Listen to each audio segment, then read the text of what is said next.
अस्सलाम वालेकुम। मैं हूं डॉक्टर कमर चीमा, पाकिस्तान और दुनिया के साथ। दोस्तों, पाकिस्तान में इस वक्त इलेक्शंस बिल्कुल अराउंड द कॉर्नर हैं। 8 फरवरी को पाकिस्तान के अंदर इलेक्शन है और हम ये समझते हैं कि मुख्तलिफ सियासी जमातों की जो मैनिफेस्टो हैं वो इस वक्त हमारे सामने किसी हद तक पहुंच रहे हैं। लेकिन देखना यह है कि ये सियासी जमातें जो मैनिफेस्टो लिखती हैं क्या वाकई उसको इम्प्लीमेंट भी करते हैं या कि सिर्फ ये मीडिया को और अवाम को दिखाने के लिए होता है मैनिफेस्टो।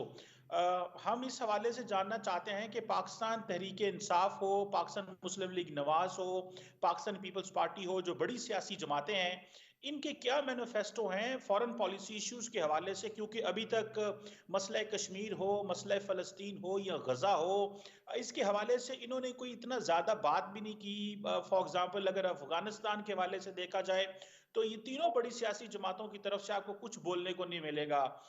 इंडिया को देखा जाए तो सिवाय इसके कि हम अच्छे हालात करना चाहते हैं, लगता है कि पाकिस्तान की जितनी भी मेन स्ट्रीम जो सियासी पार्टीज हैं वो इसमें कुछ खास नहीं बोल रही। इसी तरह चाइना अमेरिका के हवाले से अगर देखा जाए तो वो कुछ ज़्यादा नहीं बोल रही। तो ये बड़े इंपॉर्टेंट मैं समझता हूँ इश्यूज हैं जिसके हवाले से मैं हम बात करना चाहते हैं आज के इस इंपॉर्टेंट टॉपिक पे। और इसके लिए हमारे साथ बात करने के लिए अम्बेसडर नाइला चौहान होंगी, ब्रिगेडियर गजनफर साहब होंगे। नाइला चौहान साहिबा, मैं आपसे सवाल करना चाहता हूं कि आजकल जिस तरह पाकिस्तान के अंदर आप देख रही हैं कि इलेक्शंस बिल्कुल तैयारी है, लेकिन पॉलिटिकल पार्टीज जो हैं वो फॉरेन पॉलिसी इश्यूज के ऊपर ज्यादा बात नहीं कर रही। हम रीजनली बड़े डिस्कनेक्टेड हैं। आप देखें अफगानिस्तान हो, भारत हो, ईरान के साथ अभी रिसेंटली हमारे मसले लेकिन जो पॉलिटिकल पार्टीज हैं उनके फॉरेन पॉलिसी इश्यूज के ऊपर मैनिफेस्टो या तो है नहीं है या बहुत छोटे हैं और अपनी तकरीरों में भी ज्यादा लंबी चौड़ी बात नहीं कर रही। आप क्या समझती हैं, क्या खारजा पॉलिसी हमारी पॉलिटिकल क्लास का इशू नहीं है या अवाम ये सुनना नहीं चाहती? आप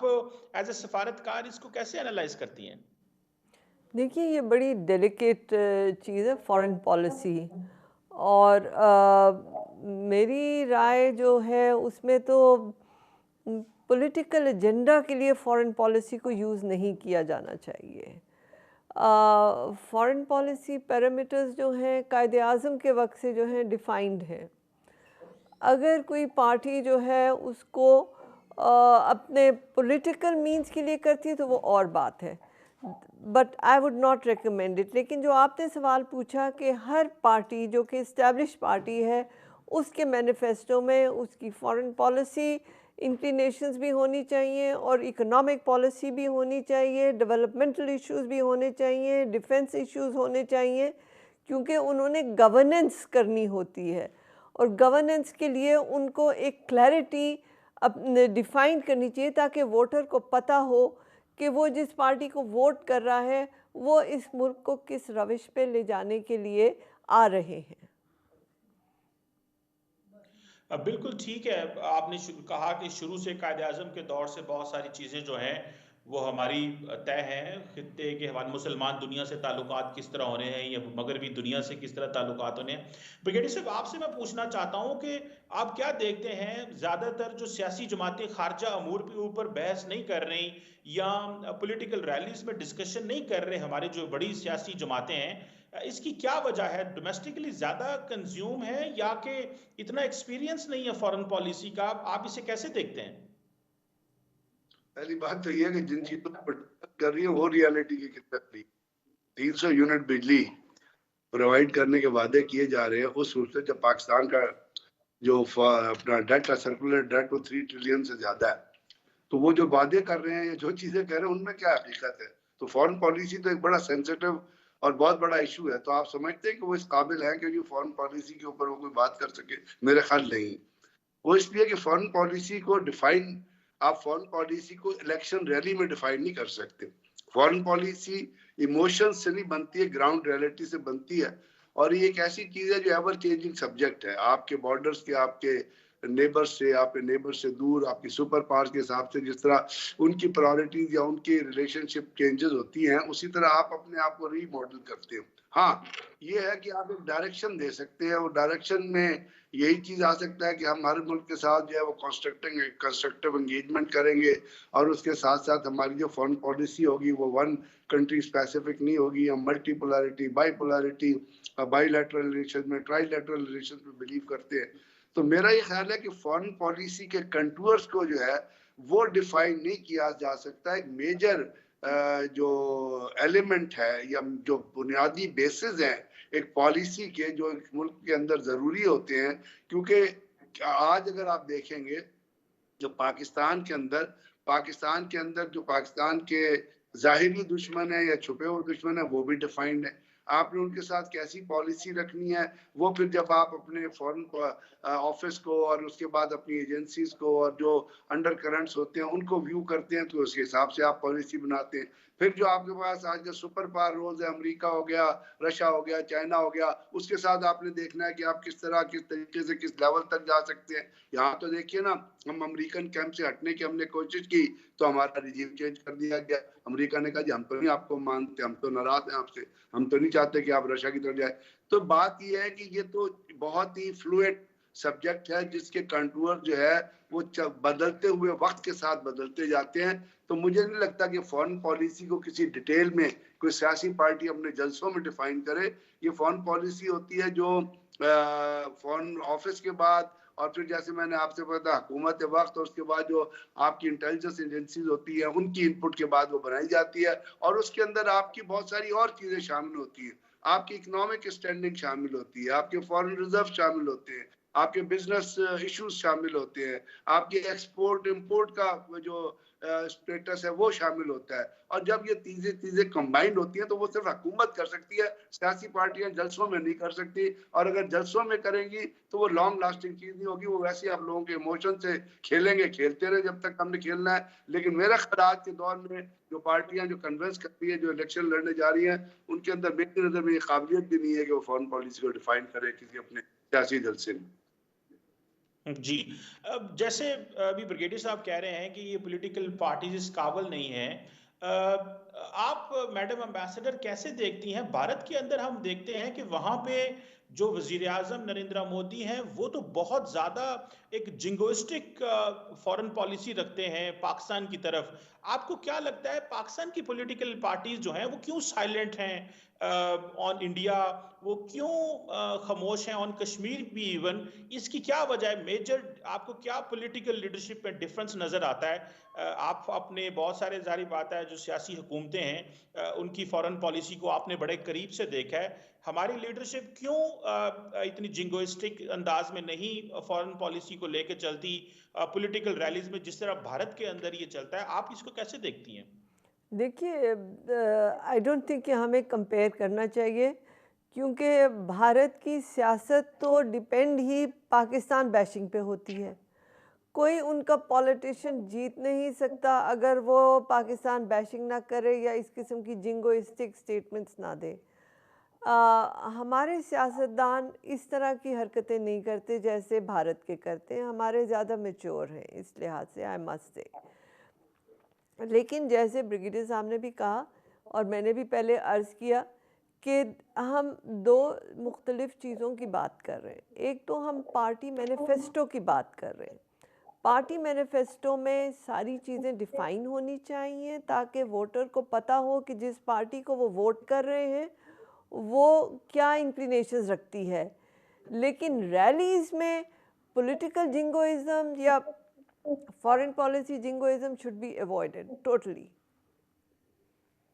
Thank you. बिल्कुल ठीक है, बिल्कुल ठीक है। ब्रिगेडियर साहब आपसे मैं बात करना चाहता हूँ इस हवाले से कि आजकल हमें हमारे ऊपर कहने को बड़ा प्रेशर है कि जी आप या चाइनीज ब्लॉक को डिसाइड ज्वाइन करें या आप जो है वो वेस्टर्न ब्लॉक को करें। हम कहते हैं कि हम ब्लॉक पॉलिटिक्स में नहीं पढ़ना चाहते। हमने जैसे आपने भी जिक्र किया कि रजीम चेंज हो गया पाकिस्तान के अंदर। आप क्या देखते हैं इस हवाले से? ये जो पाकिस्तान के ऊपर प्रेशर है, क्या एक कमजोर गवर्नमेंट जो जो आईएमएफ प्रोग्राम में है, क्या वो एक बैलेंस अप्रोच रखने में कामयाब हो सकेगी अगली जो हुकूमत आ रही है?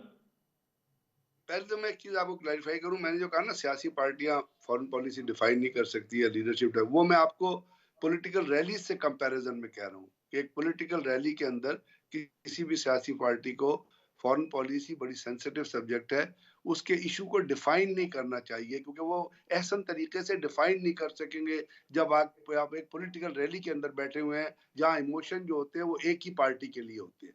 तो क्योंकि उसके बाद अगर हुकूमत बनेगी तो कोई हुकूमत का जो सियासतदान ही होगा ना, जो प्राइम मिनिस्टर होगा, तो फॉरेन पॉलिसी तो फिर उसी की अंदर बनेगी। लेकिन जब वो प्राइम मिनिस्टर होके बैठेगा तो उसके पास बहुत सारी ऐसी इनपुट होगी जो इनपुट उसके पास उस वक्त नहीं होगी जिस वक्त वो इलेक्शन लड़ रहा है। वो एक आपको ब्रॉड कंटूर दे देगा। जैसे आपने कहा, अब इंडिया की बात की, इंडिया के अंदर जो हिंदुत्व का जो एक चीज है, और जो वो उनका सेफ्रॉन टेररिज्म जो है, और जिस तरह वो मस्जिदों को तोड़ रहे हैं, और जिस तरह मस्जिदों के ऊपर बाबरी राम मंदिर बना, तो देखिए वहाँ कितना बड़ा उन्होंने एक सम्मेलन कर दिया, और उसके बाद उन्होंने वहाँ पे उसके अंदर झगड़े शुरू हो गए मुसलमानों के खिलाफ। तो पाकिस्तान के अंदर मजहब को बुनियाद बना के, मजहब रिलीजियस एक्सट्रीमिज्म को बुनियाद बना के फॉरेन पॉलिसी नहीं बनाई जाती। ये पाकिस्तान की फॉरेन पॉलिसी के अंदर एक बहुत स्ट्रॉन्ग कंटूर है। दूसरी चीज है ब्लॉक्स की आपने बात की, तो ब्लॉक्स तो देखे ना, हमें मैंने जैसे आपसे अर्ज किया, भारत सारी उम्र जो है, जब सोवियत यूनियन ने हमला किया था अफगानिस्तान में, तो वो सोवियत यूनियन के साथ खड़ा हुआ था और अफगानों के और अमेरिका के खिलाफ खड़ा हुआ था। फिर जब अमेरिका ने हमला किया अफगानिस्तान में, तो तब भी वो अमेरिका के खिलाफ खड़ा हुआ था। लेकिन उसके बावजूद उसके अमेरिका के ताल्लुकात है, अभी उनके साथ डिफेंस पार्टनर है। तो हमें ब्लॉक से हमें जाके अपने प्रायोरिटीज के हिसाब से, अगर हमारे पास रेजिलेंट लीडरशिप है, अगर हमारी लीडरशिप पाकिस्तान सिक्योरिटी कंसर्न्स को समझती है और उनको डिफाइन करना चाहती है, तो आप फैमिली ताल्लुकात के ऊपर फॉरेन पॉलिसी नहीं बनाते कि नरेंद्र मोदी मेरे घर आ गया तो मेरे इंडिया के साथ ताल्लुकात ब्रदराना होने चाहिए। ये इक्वालिटी की बेसिस पे बनते हैं, और इसी इक्वालिटी और बराबरी की बेसिस पे ताल्लुकात जो है, अगर अमेरिका बड़ा मुल्क है तो होगा, लेकिन हमने अमेरिका के लिए क्या किया शायद किसी और मुल्क ने ना किया होगा। हम ही है जिन्होंने अमेरिका को ओपनिंग दी थी चाइनीज के साथ, जब हेनरी किसिंजर इस्लामाबाद से फ्लाई करके चाइना गया था एक सीक्रेट विजिट पे, जिसका किसी को पता नहीं था, सिर्फ पाकिस्तान को पता था। फिर हमने जो सोवियत यूनियन के खिलाफ जंग लड़ी, वो हमने अमेरिका की डायरेक्शन पे लड़ी, CIA के साथ मिलकर हमने लड़ी। तो हमने भी तो बहुत कुछ किया, तो हम छोटी स्टेट नहीं है। हमें अपने अपने नेशनल इम्पेरेटिव्स को, नेशनल ऑब्जेक्टिव को, और अपने जो हमारे जो रियलिटीज है उनको रियलाइज करके हमें चाइना के साथ अच्छे ताल्लुकात रखने चाहिए। अमेरिका, चाइना हमारा बहुत पुराना दोस्त है। JF-17 थंडर हमने चाइना के साथ मिलकर बनाया। चाइना ने हमें कितना हमारी मिलिट्री फील्ड में, साइंटिफिक फील्ड में, टेक्नोलॉजिकल फील्ड में मदद की है। इसी तरह हमें रशिया के साथ हमारे ताल्लुकात बेहतर होने चाहिए। रशिया चाहता है कि पाकिस्तान के साथ बेहतर ताल्लुकात करे। हमें तो अमेरिकन प्रेशर है, जिसकी वजह से आप ईरान गैस पाइपलाइन नहीं बना चुके हैं, क्योंकि ईरान के साथ आप ट्रेड नहीं कर सकते पैसे में। तो हमें इन तमाम एवेन्यूज को ओपन रखना है, और वो एवेन्यूज ओपन रख के आप जब गवर्नमेंट एक स्टेबल गवर्नमेंट होगी, और जब वो हुकूमत बन जाएगी और उसको ये सारी इनपुट जाएंगी, फॉरेन ऑफिस से जाएंगी, मिनिस्ट्री ऑफ फाइनेंस से जाएंगी, आपकी एजेंसी से जाएंगी, आपकी बाकी जगहों से जाएंगी, आर्मी से जाएंगी, वो बताएंगे आपको कि आपका एक्सटर्नल थ्रेट क्या है, इंटरनल थ्रेट क्या है, क्या चीज होगी। फिर फॉरेन पॉलिसी जो है वो बनेगी। उसमें चाहे ब्लॉक्स हो, चाहे इंडिविजुअल ममालिक हो, हमें उनके साथ शामिल होना पड़ेगा, क्योंकि दुनिया तो एक्सक्यूज मी, बायलैटरलिज्म और ट्रायलैटरलिज्म पे चलती है ना, बाहमी ताल्लुकात की बेसिस पे दुनिया चलती है। बल्कि खानदान के ताल्लुकात भी बाहमी ताल्लुकात की बेसिस पे चलते हैं। तो पाकिस्तान ममालिक तो बहुत बड़े होते हैं, जो अगर एक दूसरे से ताउन ना करें तो फिर बहुत सारे लोगों के इंटरेस्ट के, आवाम के इंटरेस्ट के कारोबार नहीं चल सकती। जी नाज़रीन, यहाँ पे हम एक छोटी सी ब्रेक लेंगे और ब्रेक के बाद हम इस प्रोग्राम को दोबारा जो है वो कंटिन्यू करते हैं। जी वेलकम बैक नाज़रीन, दोबारा प्रोग्राम में आप लोगों को खुशामदीद। बगैर साहब, मैं दोबारा आपके पास ही आऊँगा एक और छोटा सा सवाल लेके कि ये जो पिछली हुकूमत थी पाकिस्तान के अंदर, जो तहरीक इंसाफ की थी, और उस वक़्त की जो सिक्योरिटी लीडरशिप थी, तहरीक इंसाफ को हुकूमत जो है उसको ये कहा गया कि भारत के साथ हमें ताल्लुकात को अच्छा करना चाहिए, लेकिन उन्होंने बड़ी टफ लाइन ली, बड़ा असर्ट किया। आप कैसे देखते हैं कि फॉर एग्जांपल नवाज शरीफ साहब जो हैं वो बड़े अच्छे ताल्लुकात रखना चाहते हैं, लेकिन तहरीक इंसाफ की जो लीडरशिप आई वो नहीं अच्छे रखने चाहती, पीपल्स पार्टी अच्छे रखना चाहती है। ये जो हमारे सियासतदानों की इतनी जो डिफरेंट अप्रोच है, इसको आप कैसे देखते हैं? और पर्टिकुलरली ये तासुर था कि जो चेयरमैन तहरीक इंसाफ है, साबिक चेयरमैन तहरीक इंसाफ, उनको लाया ही इसलिए गया था कि भारत के साथ ताल्लुकात अच्छे करें, लेकिन उन्होंने अपने जब देखा कि वो उनके जो सियासी तौर पे उनको नुकसान हो सकता है इंडिया से ज़्यादा नॉर्मलाइजेशन करना, तो उन्होंने एक हार्ड लाइन ली।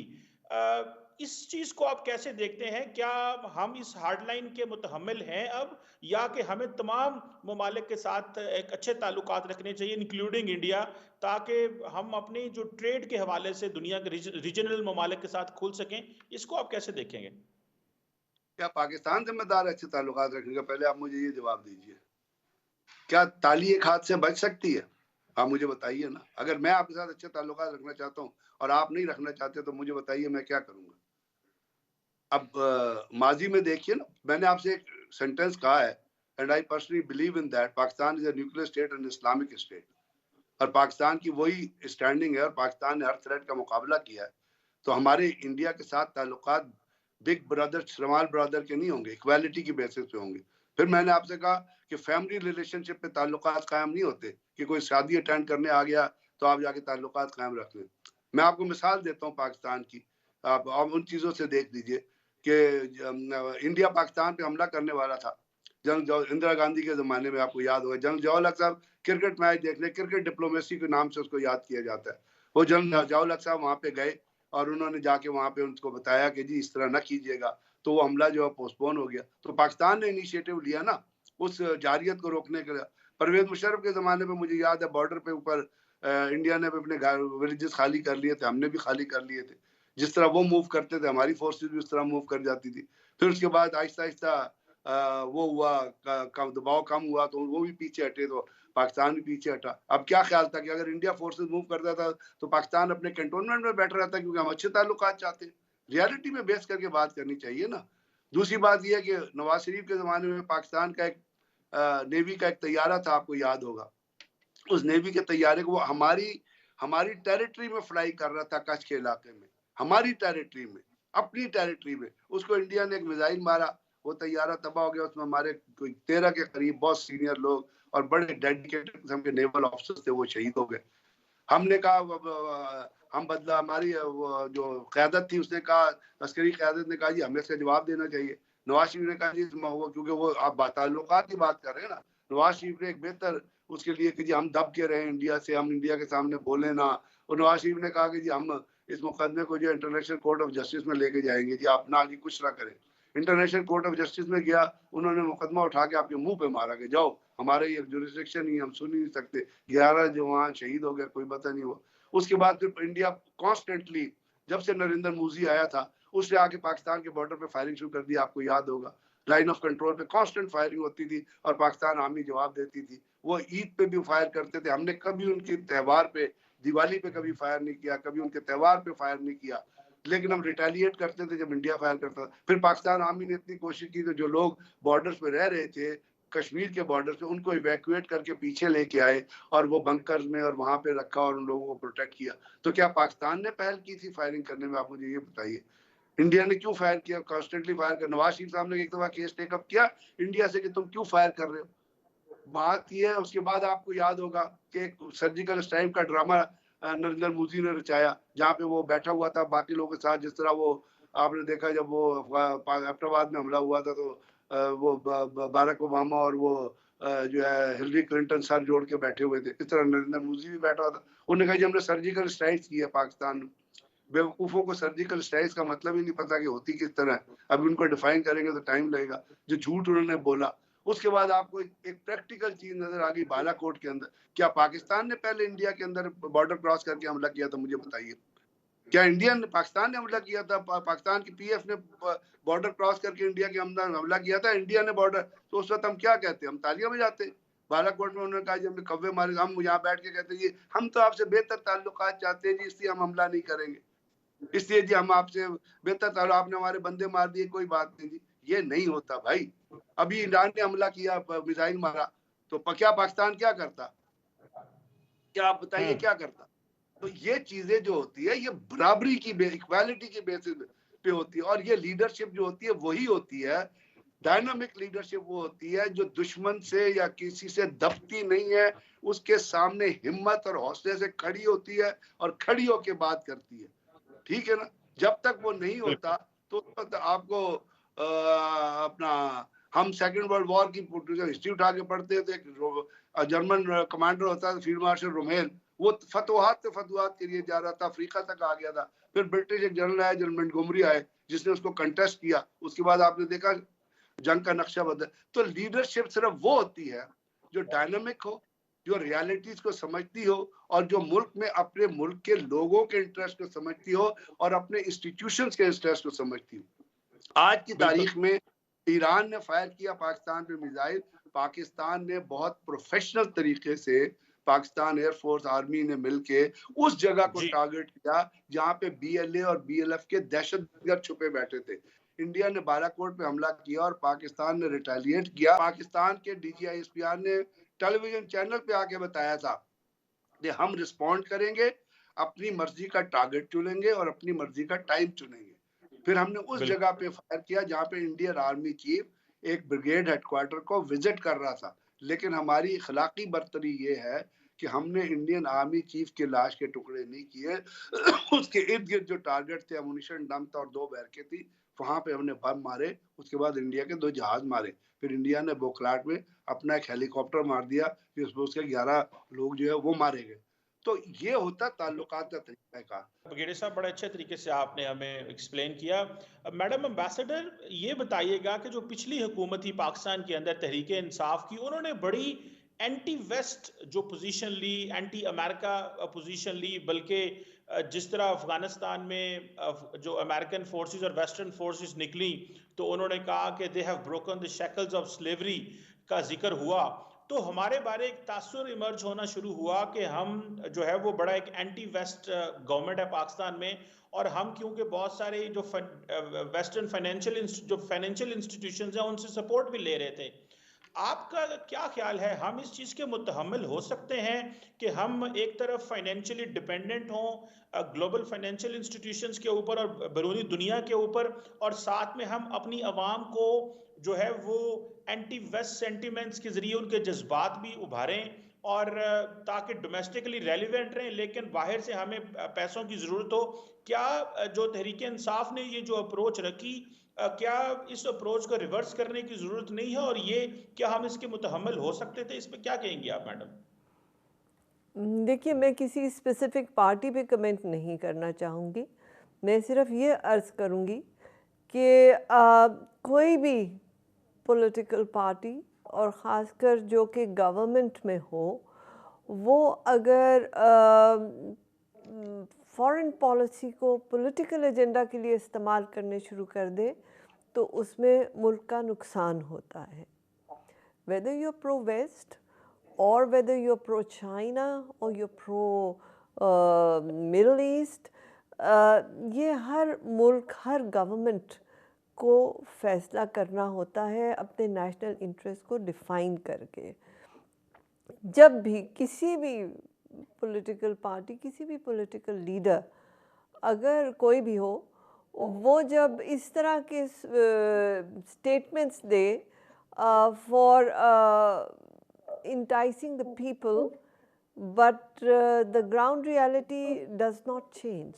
Ground reality नहीं बदल जाती political sloganeering से। So political sloganeering जो है वो आपको वोट तो दिलवा दे शायद, लेकिन उसके नुकसानात मुल्क को होते हैं और देर पा नुकसानात होते हैं। ये नहीं कि वो एकदम रिपेयर हो जाते हैं, और उसको कॉन्फिडेंस बिल्डिंग के लिए फिर आपको मज़ीद एफ़र्ट करना पड़ता है to get back to where you started. बिल्कुल ठीक हो गया। पॉलिटिकल स्लोगनरिंग का आपने बताया कि उसको अगर आप फॉरेन पॉलिसी को अपने पॉलिटिकल पर्पसेस के लिए इस्तेमाल करेंगे नुकसान होगा। मैडम ये बताइएगा कि अभी जो सिचुएशन नज़र आ रही है हमें, उसमें ये लग रहा है कि जो पाकिस्तान मुस्लिम लीग नवाज़ है वो शायद वो हुकूमत बनाए, या उसके बारे में कहा जा रहा है कि जिस तरह उनको रिलीफ मिला है अदालतों से। आप क्या समझती हैं कि ओआईसी हो या मुस्लिम वर्ल्ड हो, बड़ी तेजी से तब्दील हो रही है। आप देखें कि कश्मीर के मसले के ऊपर ना हमें ओआईसी ने कोई मदद की, ना मुस्लिम वर्ल्ड के हवाले से इतनी हमें जो है वो कुछ सपोर्ट मिल सकी। पाकिस्तान मुस्लिम लीग नवाज या अगर कोalition गवर्नमेंट बनती है, उनको क्या करना होगा कि जिस तेजी से मिडल ईस्ट के अंदर तब्दीलियां आ रही हैं, आप समझती हैं कि हमारा फॉरेन ऑफिस तो इन तब्दीलियों को समझ सका है, आप समझती हैं कि हमारी पॉलिटिकल क्लास भी इन तब्दीलियों को समझ पा रही है या पाएगी? How do you analyse this madam? कि इस वक्त तो आपने बिल्कुल दुरुस्त फरमाया कि मिडल ईस्ट में बहुत से चैलेंजेस हैं। स्पेशली आप गाज़ा का देख लें, जिस तरह इसराइल की अट्रॉसिटीज़ हो रही हैं, जिस तरह आईसीजे में हो रहा है। जो रेजोल्यूशन थी साउथ अफ्रीका का जो केस था, उसमें किन किन ममालिक ने सपोर्ट किया। आपकी क्योंकि इंटरिम गवर्नमेंट थी, इसलिए आप उसको उस तरह से वो जो केस फाइल हुआ उसमें नहीं हुए, बांग्लादेश हुआ। आगे जो हुकूमत आएगी वो किस तरह से चलेगी, ये उनको सोचना होगा। जब तक कि आपकी कोalition गवर्नमेंट जो भी गवर्नमेंट बनती है, depending on the results of the elections, उनको बहुत मोहतात तरीके से करना होगा, क्योंकि अब दुनिया बहुत बदल चुकी है। मुझे डॉक्टर साहब, आप तो खैर इंटरनेशनल रिलेशंस में बहुत माहिर हैं, मुझे लगता है कि शायद हमारे सियासतदान इतने ज़्यादा वारिद नहीं हैं इंटरनेशनल पॉलिटिकल डेवलपमेंट्स पे, और वो जो नुआंसेस हो रही हैं इस वक्त। आपने ब्रिगेडियर साहब से ब्लॉक पॉलिटिक्स की बात की, अब आप देखिए कि क्या इमर्ज कर रहा है, ब्रिक्स किस तरह से आ रहा है, एससीओ की क्या डायनामिक्स हैं। तो इनमें किस तरह से हमारे सियासतदान आगे चलेंगे, जो भी हुकूमत होगी, this remains to be seen. बिल्कुल madam, this remains to be seen. ये चीज़ें तो हमारे सामने जो है वो आ रही हैं बड़ी तेज़ी से, कि जो पॉलिटिकल क्लास है वो उस तरह स्कूल्ड नहीं है फॉरेन पॉलिसी के अंदर। यहाँ पे हम एक छोटी सी ब्रेक लेंगे, और ब्रेक के बाद हम इस प्रोग्राम को दोबारा जो है वो कंटिन्यू करते हैं। वेलकम बैक नाजरीन, दोबारा प्रोग्राम में आप लोगों को खुशामदीद।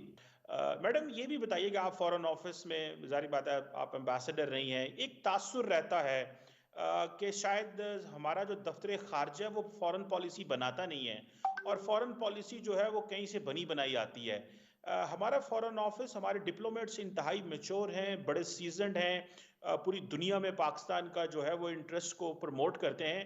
ये जो तासुर है, ये किस हद तक आप समझती हैं कि ये ठीक है, या कि आप समझती हैं कि जो इंस्टीट्यूशनल इनपुट है वो पूरी दुनिया में होती है, या हमारे बारे में जो एक इम्प्रेशन है ये कुछ ठीक नहीं है? How do you see this madam? देखिए, I would bifurcate this issue into two parts. एक तो ये कि फॉरेन पॉलिसी फॉर्मुलेशन कैसे होती है। फॉरेन पॉलिसी फॉर्मुलेशन कहीं भी दुनिया में सारे स्टेक होल्डर्स के इनपुट्स के बाद होती है। उसमें चाहे आपकी इकोनॉमिक हो, चाहे आपका डिफेंस हो, चाहे आपका एग्रीकल्चर हो, चाहे आपका एजुकेशन हो, चाहे आपकी science and technology, depending on किस मुल्क से आप किस डायमेंशन में रवाबित बढ़ाना चाह रहे हैं, वो इनपुट्स लेके फॉरेन ऑफिस उनको एग्ज़ामिन करता है। फिर वो अपनी एम्बेसीज़ की इनपुट लेता है कि आप जिस मुल्क में बैठे हैं उसमें हमें बताइए कि उनकी जो हुकूमत है वो किस तरफ जा रही है, और फिर किस तरह से दी एम्बेसडर जो एम्बेसी में होता है वो ब्रिज फॉर्मिंग करता है between the host government and the country he is representing. वो अपनी इनपुट्स देता है, और फिर उसके बाद फॉरेन ऑफिस जो है वो समरी बनाता है जिसमें वो लिस्ट ऑफ रिकमेंडेशंस देता है, और वो आगे पॉलिटिकल लीडरशिप के पास जाती है रिकमेंडेशंस समरी के फॉर्म में। और वो फिर जो भी लीडर हों, प्राइम मिनिस्टर हों या प्रेसिडेंट हों, हेड ऑफ, मतलब depending on if you have a parliamentary system और अ प्रेसिडेंशियल सिस्टम, वो उसको सिलेक्ट करते हैं कि ये ऑप्शंस वी शुड एग्जामिन। फिर उसके बाद उसकी इम्प्लीमेंटेशन होती है। तो फॉरेन पॉलिसी के बारे में एक तो ये चीज़ हो गई, this is how foreign policy is made. The other part that you have said is the impression that perhaps certain quarters are playing their game and manipulating the foreign policy, जिससे कि मुल्क को शायद उतना फ़ायदा ना हो रहा हो।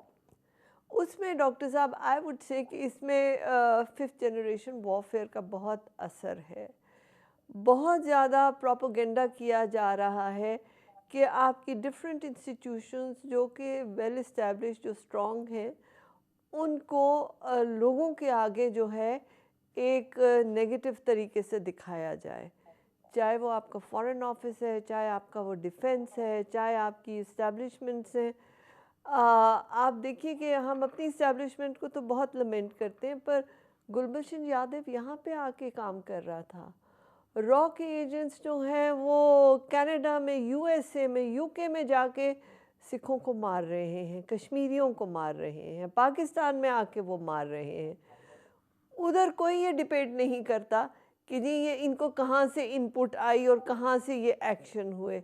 हमारे यहाँ एकदम सवाल उठाने शुरू हो जाते हैं, बिकॉज़ ये फिफ्थ जनरेशन वॉरफेयर का एक हिस्सा है कि जो भी हमारी स्ट्रॉन्ग इंस्टीट्यूशंस हैं, पर्टिकुलरली डिफेंस, उनको किस तरह से वीकन किया जाए, बदनाम करके, उनको गलत जो है वो इम्प्लाई करके। सो आई वुड से कि इसके दो पहलू हैं, एक पहलू नहीं है। Foreign policy formulation, you need all the stake holders to give their input, और फिर फॉरेन ऑफिस उसको आगे चलाता है। और दूसरी बात जो इम्प्रेशन है, उस इम्प्रेशन में आई वुड से कि इम्प्रेशन जो है, परसेप्शंस जो क्रिएट हो रही हैं, उसमें आई थिंक कि फिफ्थ जनरेशन वॉरफेयर का एक बड़ा हिस्सा है। Thank you. बिल्कुल सही कह रही है मैडम, फिफ्थ जनरेशन वॉरफेयर का बड़ा हिस्सा। ब्रिगेडियर साहब, आपसे मैं यही सवाल करना चाहता हूँ कि ये जो फिफ्थ जनरेशन वॉरफेयर है, आजकल ये कहा जाता है कि फॉर एग्जांपल जैसे अभी तो हम इसको देख रहे हैं फिफ्थ जनरेशन वॉरफेयर को, माजी में कहा जाता था, जैसे नवाज शरीफ साहब कहते थे जी कि हमें काम नहीं करने दिया जाता, हमें इंडिपेंडेंट डिसीजन नहीं लिए देने जाने चाहते, सो हम उस तरह काम नहीं कर सकते जिस तरह हम फॉरेन पॉलिसी इश्यूज के ऊपर जैसे मुझे करना चाहिए। यही बात जो है जब साबिक चेयरमैन तहरीक इंसाफ की हुकूमत ख़त्म हुई तो वो ये कहते हैं कि जी हमें काम करने नहीं दिया गया, हमें अपनी चीज़ों को इम्प्लीमेंट करने नहीं दिया गया। ये अब समझते हैं जी सियासतदान क्यों ये तासुर देते हैं अदारों के बारे में, जब होते हैं तो करते नहीं हैं या उनको करने नहीं दिया जाता। आपका इसके हवाले से क्या राय? मैडम तो कहती हैं फिफ्थ जनरेशन वॉरफेयर की वजह से बहुत सारी कंफ्यूजन, क्योस और चीजें हैं। आप how do you see this? हमने फॉरेन पॉलिसी फॉर्मुलेशन की जो पैरामीटर्स और प्रिडिक्ट जो चीजें बताई, वो इस चीज को बड़ा क्लैरिटी से जो बताया गया है, और वही एक रियलिटी है कि जब आपने फॉरेन पॉलिसी बनानी है तो you to carry all the stake holders together. और ये पाकिस्तान में नहीं होता, ये दुनिया की बड़ी बड़ी स्टेट, अमेरिका में जाके देखे। मुझे इतना याद है, मैं यहाँ पे यही कहना चाहूंगा कि जब बाराक ओबामा आया था तो पेंटागन ने कहा था कि हम 30,000 फौजी भेजे अफगानिस्तान में भेजने। बाराक ओबामा जो है वो इस फेवर में नहीं था कि एडिशनल फौजी अफगानिस्तान में भेजे जाएं। अब वो ओबामा एट वॉर में आप किताब उठा के पढ़े, वो उसने 6 महीने तक ये डिबेट किया पेंटागन के चीफ होते थे उनके साथ, और उसने आखिर में कहा कि जी आपने मुझे एक प्रेजेंटेशन देनी है, जो सारी डेलिब्रेशन होगी।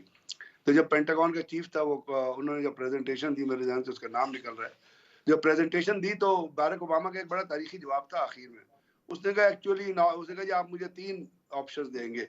तो उसने एट दी प्रेजेंटेशन के एंड में उसने कहा actually in these 3 options you have given me only 1 option, and the option was कि 30,000 फौजी भेजे अफगानिस्तान के, तो भेजने पड़े उनको।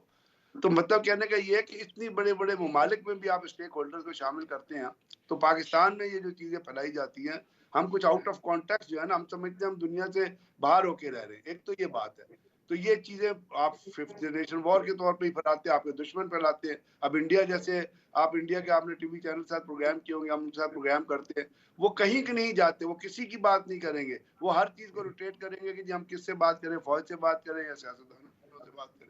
भाई फौज से फौज की बात करनी है, सियासतदानों से सियासत की बात करनी है, लेकिन वो उसको एक्सप्लॉइट करते हैं। दूसरी बात यह है कि जहां तक आपने दूसरा जिक्र किया कि हमारे सियासतदान ये कहते हैं कि हमें काम नहीं करने दिया जा रहा, तो मेरा ख्याल मेरी नजर में ये उनकी उनकी अपनी जो नाअहली है, ये उसको कवर करने के लिए एक स्टेटमेंट है कि हमें काम नहीं करने दिया जा रहा। भाई काम करने, आपने अभी देखिए ना, आज के दौर में जो कुछ हो रहा है या पाकिस्तान के अंदर इलेक्शन के दौर में जो कुछ हो रहा है वो आपकी नजरों के सामने से गुजर रहा है ना, तो कौन रोक रहा है उस चीज को कि जी आप ना करें? या क्या कौन सी ऐसी कदम, इससे पहले भी जो इलेक्शन हुए उसमें किसने रोका है? या अगर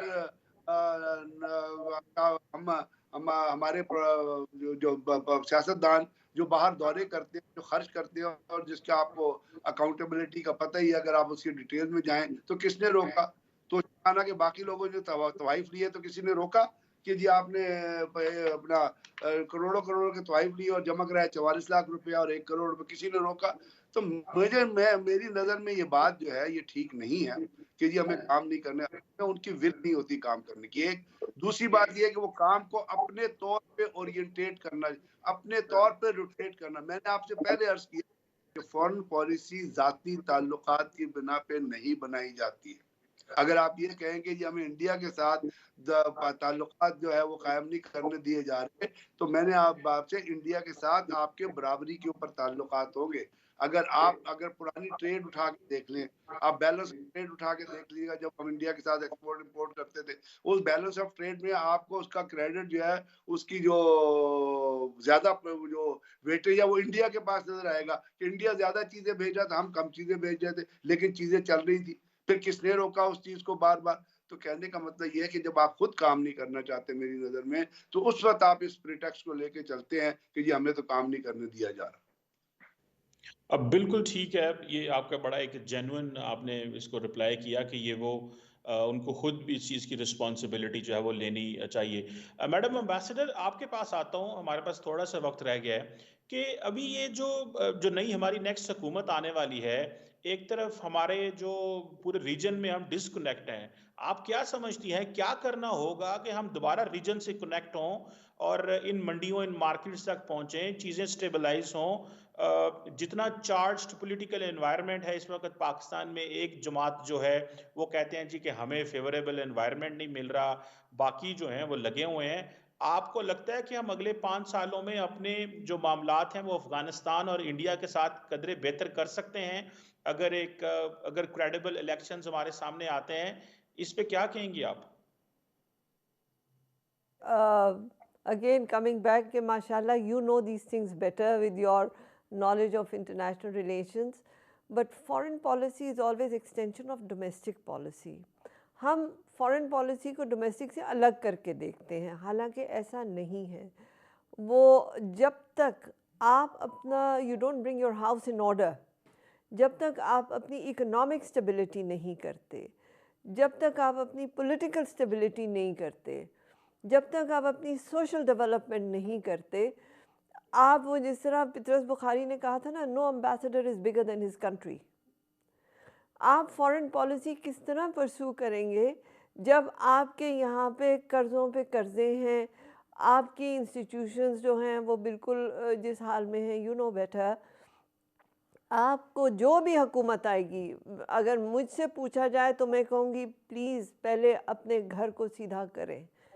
जब तक आपका घर सीधा नहीं होगा, जब तक आपकी इकोनॉमिक डेवलपमेंट सही नहीं होगी, जब तक आपके तालीमी इदारे अपने बच्चों को सही तालीम नहीं देते, बजाय इसको एक इंडस्ट्री बना के पैसा कमाने का सिस्टम बना देते, आपका मुल्क किस तरह से आगे बढ़ेगा? ये एक इंस्टीट्यूशन या एक इंडिविजुअल की बात नहीं है। फॉरेन पॉलिसी जो है वो खुद ब खुद ठीक हो जाएगी। कहते हैं ना, जिससे कर दाने उस दे कमले भी सियाने। आपके कमले भी सियाने हो जाएंगे अगर आपके दाने हो गए। आपके दाने जब तक नहीं होंगे, आप जितने भी अक्लमंद हो जाएं, आपको कमला ही समझा जाएगा। So my recommendation to any government that is coming is bring the house in order. ये अपनी जो है फोकस पहले इकोनॉमिक स्ट्रेंथ पे करें, अपनी एग्रीकल्चरल स्ट्रेंथ पे करें, अपने बच्चों की तालीम, अपनी हेल्थ, अपनी डेवलपमेंटल इश्यूज़ पे लाएं। फॉरेन पॉलिसी खुद ही सीधी हो जाएगी। Thank you. बिल्कुल बिल्कुल ठीक हो गया। आखिरी हमारे पास 2.5 से 3 मिनट हैं। ब्रिगेडियर साहब आपके पास आना चाहता हूँ। जिस तरह अभी मैडम एम्बेसडर कह रही थी कि जब तक इकोनॉमिक स्टेबिलिटी नहीं आती, पॉलिटिकल स्टेबिलिटी नहीं आती, सोशल स्टेबिलिटी नहीं आती, चीज़ें बेहतर नहीं होंगी। अगर पॉलिटिकल क्लास के पास बात करें तो वो कहते हैं कि जी पॉलिटिकल इंजीनियरिंग इतनी होती है कि चीज़ें स्टेबल नहीं हो पा रही। पॉलिटिकल स्टेबिलिटी होगी तो फाइनेंशियल स्टेबिलिटी होगी। डू यू थिंक ब्रिगेडियर साहब आप सही समझते हैं ये जो उनका मौक़िफ़ है कि अगर सियासी स्टेबिलिटी होगी और पॉलिटिकल इंजीनियरिंग नहीं होगी तभी हम economic stability and societal stability की तरफ जा सकते हैं? जो मैडम ने जो बात की मैं उससे ज्यादा बात नहीं करूंगा, तो उन्होंने जो बात कही है वो हो सके, आज हमारा हाउस एंड ऑर्डर हो सके। पहली बात। दूसरी बात ये है, मैं ये पूछने जाऊंगा पॉलिटिकल इंजीनियरिंग में इन्वॉल्व कौन लोग होते हैं? पॉलिटिशियन ही होते हैं ना। चंद पॉलिटिशियन डिजायर करते हैं कि इंजीनियरिंग की जाए उनकी फेवर में। they try to use their pressure and they try to use the institutions also. अब जो कुछ हो रहा है वो चंद सियासतदान है ना जो पाकिस्तान के ऊपर दोबारा आना चाहते हैं और वो अपना ताकत हासिल करना चाहते हैं, इलेक्ट होना चाहते हैं। तो आप मुझे ये बताइए कि पॉलिटिकल इंजीनियरिंग करवा कौन रहा है? इसका जवाब किसी ने सियासतदान से पूछा कि भाई ना करवाओ पॉलिटिकल इंजीनियरिंग। अगर एक दफा प्राइम मिनिस्टर नहीं बनोगे आसमान नहीं गिर पड़ेगा। अगर एक दफा चीफ मिनिस्टर नहीं बनोगे कोई आसमान नहीं टूट जाएगा। आप मुझे बताइए ना, जब जब आपको ये खबरें आती है अखबार में कि जी एक पार्टी के लोग 48 करोड़ रुपए में बिक गए, तो वो कौन लोग थे जो बिके थे? वो कौन लोग थे जो क्यों बिके थे वो लोग? अगर नहीं भी सही था तो ये खबरों में तो आया कि 48 करोड़ रुपए पे एक ग्रुप है जो बिका है और जिन्होंने जाके एक पार्टी के खिलाफ जुड़ गए। तो भाई इसके अंदर इन्वॉल्व वही लोग हैं जो ये चीज इल्जाम लगाते हैं कि पॉलिटिकल इंजीनियर, वो ये करते हैं, करना चाहते हैं, बिकते हैं और बिकना चाहते हैं, क्योंकि हमारे यहाँ ताकत की हवस जो है, लस्ट ऑफ पावर जो है, ये लोगों को चैन नहीं लेने देती किसी भी एंगल। तो जो कहते हैं कि जी पॉलिटिकल इंजीनियरिंग करते हैं और हमको काम नहीं करने दिया जाता, वो कौन है आप मुझे बताइए? वो बाहर से तो कोई ब्यूरोक्रेट तो नहीं कहता कि पॉलिटिकल इंजीनियरिंग हो रही है, कोई इंडस्ट्रियलिस्ट तो नहीं कहता। कहते तो सियासतदान है कि वो सियासतदान ही जिम्मेदार है ना, वही बिकाऊ है ना। तो फिर सिस्टम किस तरह ठीक होगा मुझे आप बताइए, जब वो खुद ही अपने आप को पेश करते हैं कि जी आओ जी कर लो साढ़े। बिल्कुल सही कहा आपने ब्रिगेडियर साहब। सियासतदान अगर कुर्बानी दें और बल्कि मज़ीद कुर्बानी दें और थोड़ी देर बर्दाश्त करें, हौसला करें और डटे रहें, तो और ये पावर की जो लस्ट है ये ख़त्म हो तो शायद बहुत सारे जो हमारे सवाल हैं उनके जवाब भी मिल सकें और चीज़ें भी बेहतर हों। हम बात कर रहे थे ब्रिगेडियर गजनफर साहब से और एम्बेसडर नायला चौहान साहिबा से, जिन्होंने बड़े अच्छे अंदाज से बताया हमें और एक्सप्लेन किया कि जो फॉरेन पॉलिसी है ये एक बड़ा ज़ाहिर बात है डेलिकेट सब्जेक्ट है। इस पे हुकूमतों को बड़ी लॉन्ग टर्म अप्रोच इस्टेब्लिश करनी है और बड़े तरीके से चीज़ों को लेकर चलना है। मिडल ईस्ट में तब्दीलियाँ आ रही हैं, भारत के साथ हमने किस तरह जो इंगेज होना है, हमने अपनी कमज़ोरी भी नहीं दिखानी और एक अच्छा रिलेशन को मेंटेन करना है। इस तरह अफ़गानिस्तान में जो 15 अगस्त 2021 के बाद तब्दीलियाँ आई उनको समझना है और उस हिसाब से एक ऐसी पॉलिसी बनानी है जिसको जो एक लॉन्ग टर्म पॉलिसी हो, शॉर्ट टर्म पॉलिसीज ना हो और फायर फाइटिंग ना हम करते रहें। लेट्स सी 8 फरवरी के बाद कौन सी हुकूमत आती है और किस तरह वो पाकिस्तान की फॉरेन पॉलिसी को लेके चलते हैं। हमें असर्टिव भी नहीं होना, हमें अपनी फाइनेंसेस को भी ठीक करना है, हमें अपनी पॉलिटिक्स को भी ठीक करना है ताकि हम जो अगले 5 सालों में मुल्क के अंदर स्टेबिलिटी लेके आएँ। पाकिस्तान और दुनिया देखने का बहुत शुक्रिया। Thank you very much.